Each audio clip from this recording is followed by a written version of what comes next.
So today we're having a Q&A lesson on feeling stuck in your practice sessions. So there's a variety of questions ranging from, feeling frustrated or stuck in your practicing to just technique questions or ways to overcome things. So I'll try to be addressing a number of different styles of questions today, some just about practicing itself. I'd like to thank all my Patreon followers for submitting questions. All the questions here are submitted by them, so thank you to them so much. And if you're interested in supporting these lessons, there's a link for that in the description or right on YouTube. There's financial ways, but there's also free ways as well. But I hope you all just enjoy the lesson for free. Before I start answering questions, I do just want to say one thing about feeling, frustrated or stuck in your practicing is that having a well-rounded practice routine and technique routine can really help fend off a lot of frustrations because you can ensure that you're practicing all the different techniques that are appropriate to your level and that you're staying on top of them all the time. You're not letting some of them fall away or drift away. And also practicing different techniques and different music can complement other techniques and other styles of music because you're just like a well-balanced player. So making sure you have that maintained and well-rounded routine can really help just keep things moving forward at all times. But let's dive into the questions. So John asks, it's frustrating to know how to go from simply and competently playing all the notes of a piece in order and on time, and it kind of sounds okay, to being able to really play a piece. Is it just practice, continuing to work on isolated sections, focusing on section overlaps, more practice time and technique work? Those are all good suggestions, John, and yes, it does require practice, and some of those things that you mentioned are very good things to practice. But I think one thing that your question really reminds me of is an Ira Glass post that I put up on the site a little while ago. And it's about like the gap between having good taste and your skills. So I'm just paraphrasing Glass here, but he says, all of us who do creative work, we get into it because we have good taste. But it's like there's a gap. So at first when you're making stuff, what you're making isn't as good as you like, but your taste, the thing that got you into the game, is still killer. And your taste is good enough that you can tell that what you're making is kind of a disappointment to you. And a lot of people never get past that phase and they quit.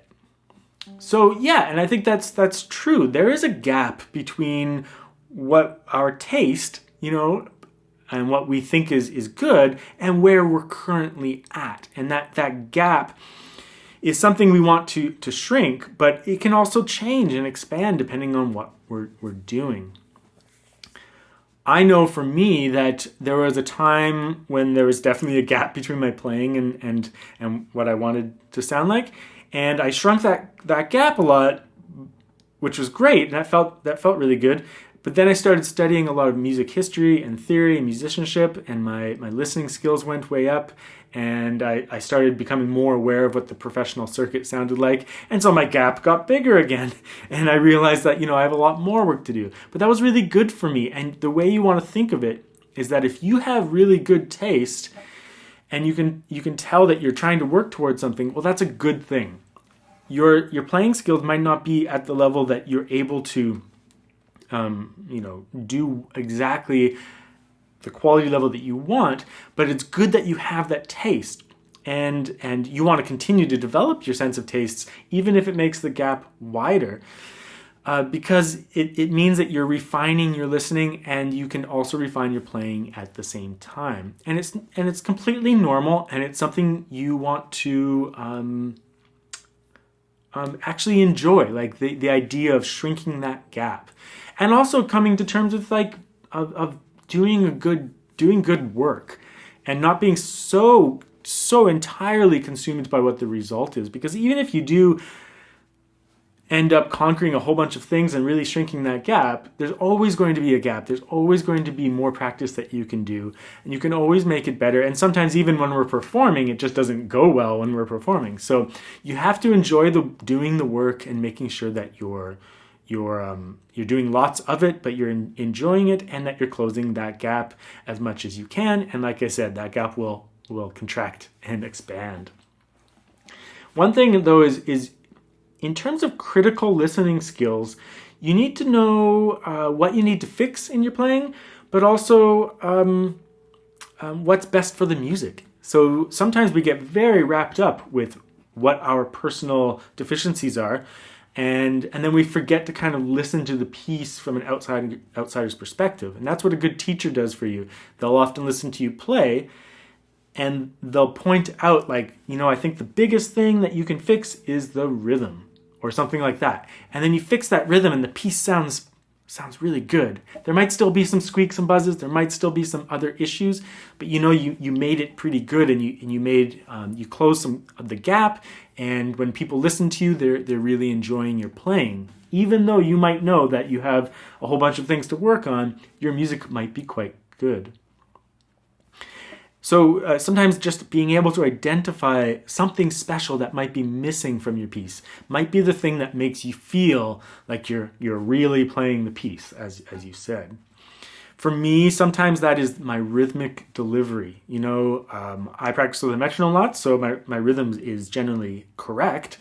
But sometimes, I really have to listen to if I'm playing an early music piece, I have to listen to some lute players and some other instruments, and think about how a conductor would conduct it, and really find, like, how do I want the rhythm to sound? How do I want it? Do I want it to bounce, or do I want it to like drag a little bit? Is there rubato? There can be something special that I add that just kind of makes the music work. It doesn't mean that I fixed all my playing problems, but something is suddenly really working in the piece, and identifying how you can make the piece special is, I think, a really important thing. And the other thing is that you should always try to identify what you can be proud of in your own playing. So if you decide that, this piece, I'm going to really work on my rhythmic delivery, the way I feel the pulse and present the pulse in the piece, and then you make some progress, you can be very proud of that. And that's the thing that you should maybe be thinking about. It's not that you're going to ignore your deficiencies. You're going to practice that. But there should be something where you can be very proud of what you've done with a piece. And so identifying that and then working on it is really important.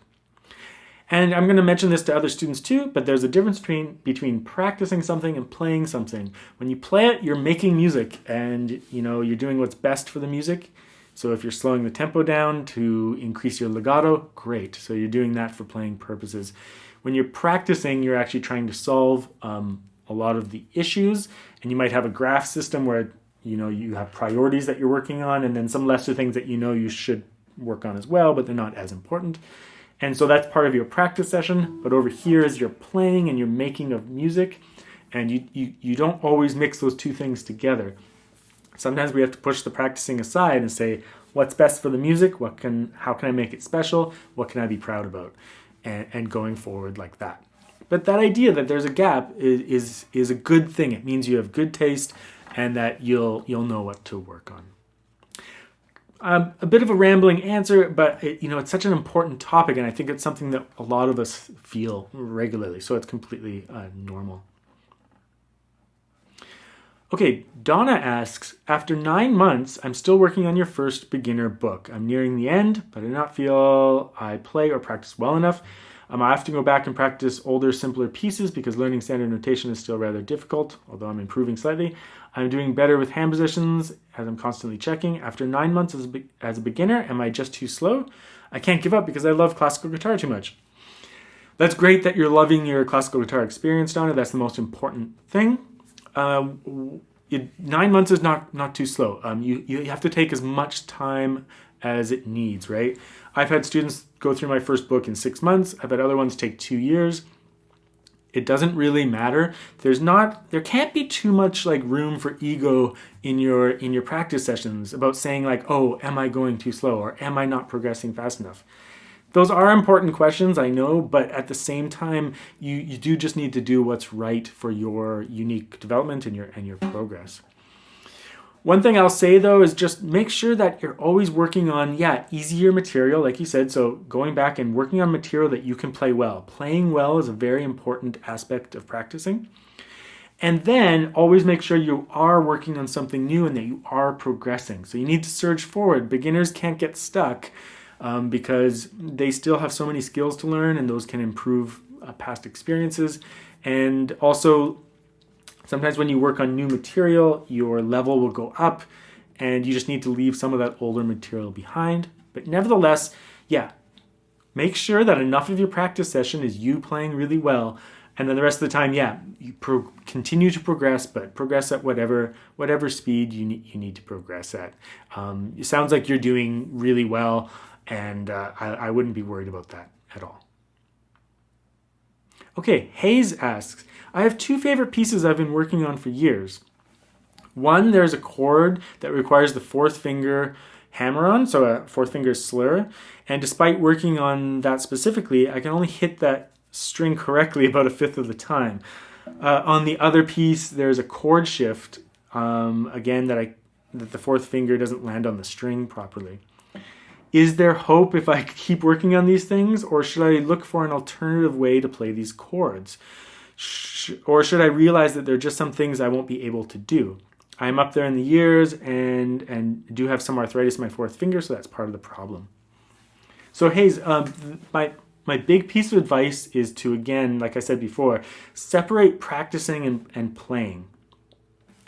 In terms of practicing, you've identified an issue, probably with your fourth finger and with the specific pieces that you play. So that's part of your practicing, and you have to work on those things. You have to incorporate a lot of, fourth finger exercises, like that contrast the fourth finger to every other finger. You need to continue to work on it in the piece, playing very slowly and securely, making sure you're checking your positions and that your hand is aligned and your fingers curved and all those important things. That's part of your practicing. Now, in terms of playing the piece, it's possible that if you are having a hard time overcoming those issues, that you can use a different finger to play that. And that's okay.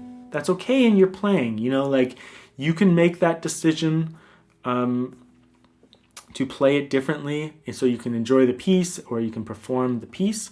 But in your practicing, you must continue to address that concern. So you can come up with two different ways to play those fourth finger passages. One for practicing and one for performing or playing. And you can separate those two things, saying, I love practicing guitar, I love practicing music, I love working on things that need work, and then you work on it, regardless of whether you're working in a way that incorporates the arthritis or not. Probably incorporates it, but thinking in those terms. And then other times you're just playing, and so you use a different finger and you enjoy the piece. But I would always think of it in that way, as separating those two things, making sure that you're focusing on what your deficiencies are, making sure you're working on it and enjoying that work. And then on the other side, sometimes you're going to play the piece and just try to do it in a different way to be successful at it. So really separating those two things and thinking short term, but practicing is long term. Obviously, the fourth finger is going to come up in another piece again, so you want to continue working on it. Eddie asks, the problem that occurs for me is about accuracy and dexterity. It makes me feel not 100% confident when the right hand plucks the string, since I'm trying to play with good posture so I don't see the left hand. I'm just relying on feeling and intuition. So Eddie, I know what level you're at because I've seen videos of you playing, and you're in the method book stage and you're doing really well. Your accuracy is actually very good. The fact that you're recording the pieces and posting them and they're really good means that your accuracy is actually really good for your level. You have nothing to worry about. But in terms of accuracy, like I said with other students, playing the majority of your practice sessions, you should be playing material or at speeds at which you can play well. You need to be playing well often. And so As long as you're doing that, I wouldn't worry about accuracy. As your level increases, you can zero in on things that are causing inaccuracies. The other thing is just make sure you're identifying whether the inaccuracies are a specific issue. So if you're missing your fourth finger every time, like it's not getting the right fret, then that's something you have to actively work on. Maybe you incorporate it into some technique exercises. But if you're just making random mistakes throughout the piece, I wouldn't worry about that too much. That's something that you can address as you progress further and further. Eddie was also asking, the second thing I was going to ask is about tension. I've arrived at Leander theme in your book, so it's just the easy Leander theme from my method book. And both my index and pinky fingers on my left hand got so stiff, they rise high, going far from the string, although I have command over my fingers to stay close to the frets. That's normal. Tension in playing is very, very normal. The only thing I can recommend at this time, like later on, you can do muting exercises where you play like, you touch the strings, but you don't push the string down to the fret, which can help you work on accuracy, but without any tension.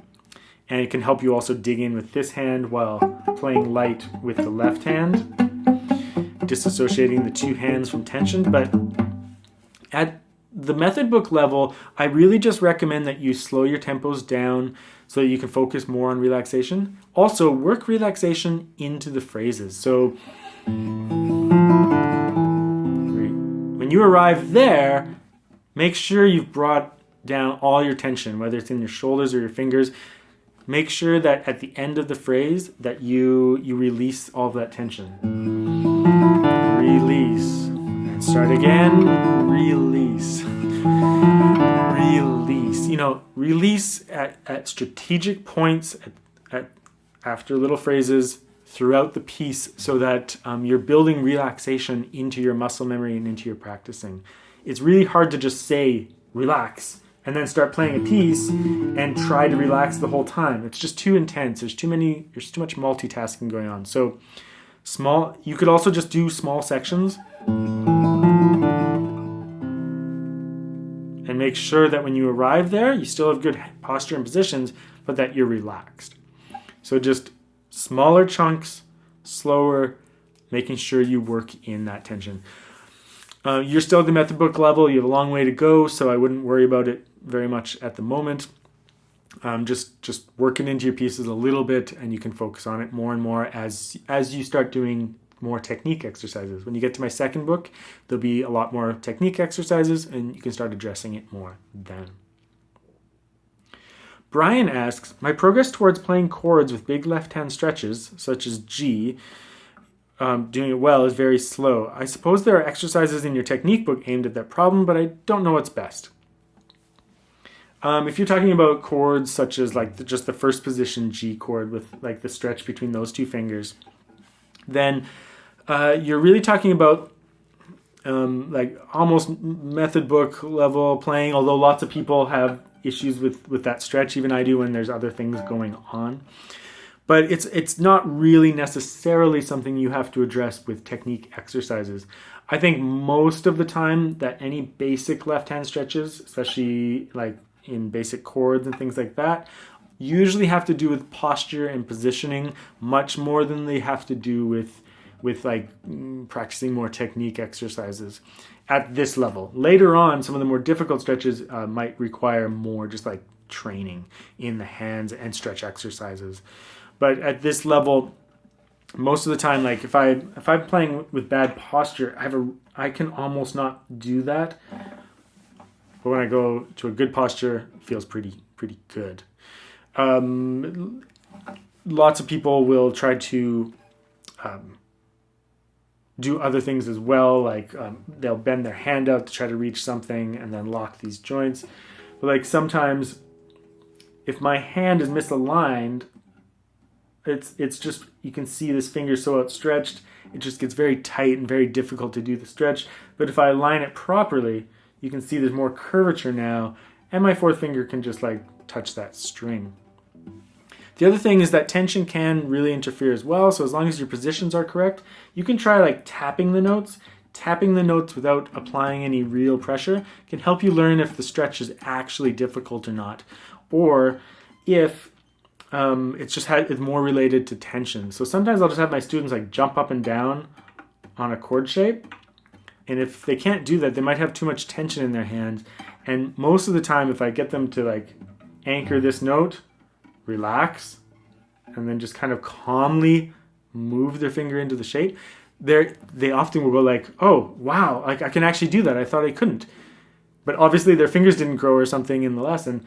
It's just like posture, couple millimeters adjustments here and there, millimeter adjustments, and then some relaxation, maybe an anchor finger, and then they're able to do it, which just like will start the process of being able to do it regularly. Okay, Juan asks, I've had a pretty large change in my practice in the last couple months after spending a good 18 months pretty much only studying Bach's Chaconne. I'm now working on several things at once. I'm finding this way of practicing very stimulating, but I'm wondering if I'm spreading myself too thin. Some pieces are in the initial reading stages, others already in performance preparation. Do you have any tips on maintaining a balance between the breadth and depth of the studies? I think what you're doing sounds great. I always have pieces in the preparation mode, so especially with the website now, I'm usually focusing on one piece primarily that I'm really trying to just bring up to level so I can record it. And then other pieces, I'm just identifying difficult sections, circling them, making sure I can do those, reading through the piece very, very slowly, trying to decide what my fingering and my musicality will be like, just prepping the piece in the background, and I always am doing that. One thing that students will often have difficulty with is that most performers will have a concert program for like a season or something like that. And they'll be adding to that concert program only very slowly, like adding a couple new pieces to the repertoire they already know. Some performers are able to take on a whole new program of music, but that's maybe less common. So I think the idea of having like a set amount of concert repertoire that you play regularly, and then adding like a new piece to that, so you have something new on the go and you're changing things up, is a really good idea. Sometimes if we're trying to like suddenly take on a whole bunch of new pieces, then yeah, we spread ourselves too thin. I think the best thing is to always have something to play and have something that's really nearing completion, and then you have a whole bunch of stuff in different preparation modes. I'm pretty methodical about it now, partly because of the website, and I'm almost like on like a business schedule for completing work on a weekly basis.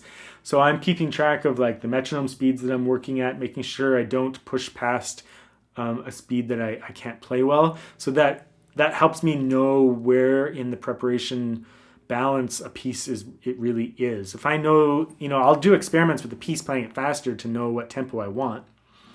But I'll really measure out like where the piece is at, so I know what level of preparation it's in.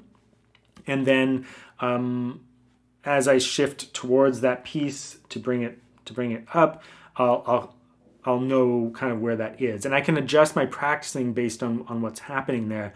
If a piece isn't ready to become my primary focus, then maybe I need to spend a little bit more preparation time on it, so that the following week I can really dive into it.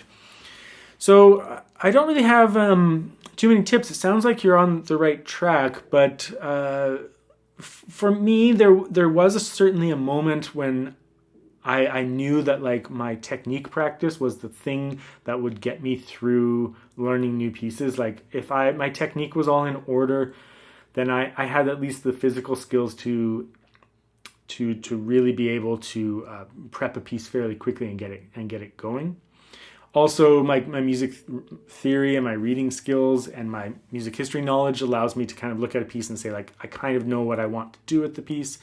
I know what the form of the piece is and where I'm going with it. So that helps me kind of organize the preparation as well.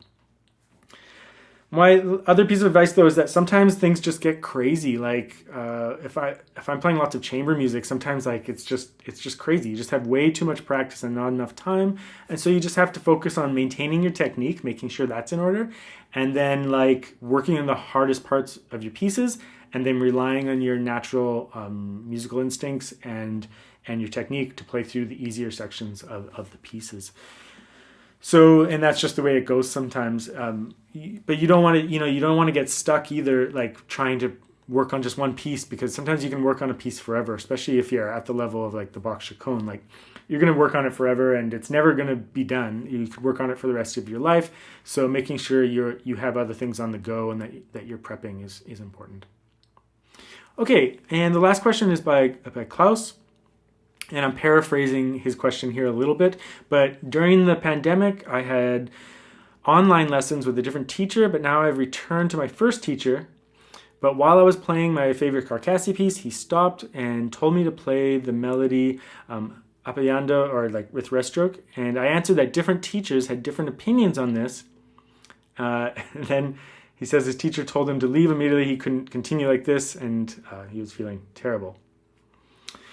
And so Klaus continues, now I fear that the same situation might come again because I want to take in-person lessons in parallel with the online teaching. What is your advice? Should the in-person teacher have me learn different pieces or just focus on technique?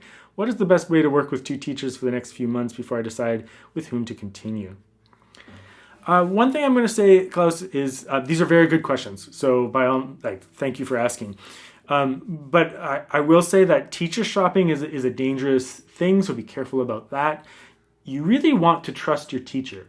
The whole reason you go to a teacher is to learn their way of doing something, is to take their knowledge and their way of doing something and to try it out fully so that you can understand how it works and how they arrived at their good playing. So even if it's something you're not going to do later, if you already know like you don't want to do that thing or you're not going to do it, that's okay. You may still want to practice it because you want to learn how they do it. You want to get every piece of their advice and their experience and make it your own. It's a very fast way of learning and gaining knowledge, is picking up. Your teacher had to go through a long process of learning how to do something. They're trying to teach you it immediately and as quickly as possible so you don't have to go through that long process. So you want to trust your teacher and make sure that you're trying things their way. Depending on the level of the student, having two teachers can be very positive or negative. At later stages, at all stages, I love sending my students to master classes. They get some advice, but the teacher doesn't give them any long-term things, because as a teacher, I have an order for how students learn things. They need to learn scales first, and scales and arpeggios first, and then once their fingers are in order, they can start doing slurs, and then they can start doing this type of music or that type of music, and I have a way of progressing students through the various techniques and whatnot. So having two teachers isn't always helpful to that. At later stages, once a student's general intermediate technique is taken care of, they're ready to just receive lots of information from multiple teachers. That's fine. But at the same time, you should just have a primary teacher who has control over what you're doing, or at least they have a plan for you overall. And so having two teachers can really disrupt that. So what is the best way to work with the two teachers? I would say I would make your decision very quickly and just choose a teacher to stick with, and then start putting your trust in them and practicing with them. If you wanted, you could get technique from one teacher, but if it's different than your other teacher, you might be having some conflicting information. So you could just talk to one of the teachers and just say, this is the situation, and what would you recommend? And maybe they'll just say, okay, let's have masterclass style lessons. You play for me. I'll give you what I think is the most important, advice, but I won't go into your development very much. I'll just give you important feedback. So you could do that, but I think it is important to make sure that you're doing what your teacher says, and then if you have two teachers, it doesn't always work out. So it's a complicated issue, and I know that's why you asked it. But nevertheless, for now, if you are committed to lessons for a little bit with them, just do what each of them says and explain in full to them what the issues you're having are. It's always best to be upfront about it and hear what people's advice is. Adding me to the mix is like adding a third teacher into the mix, giving you even more advice. So you want to be careful about that.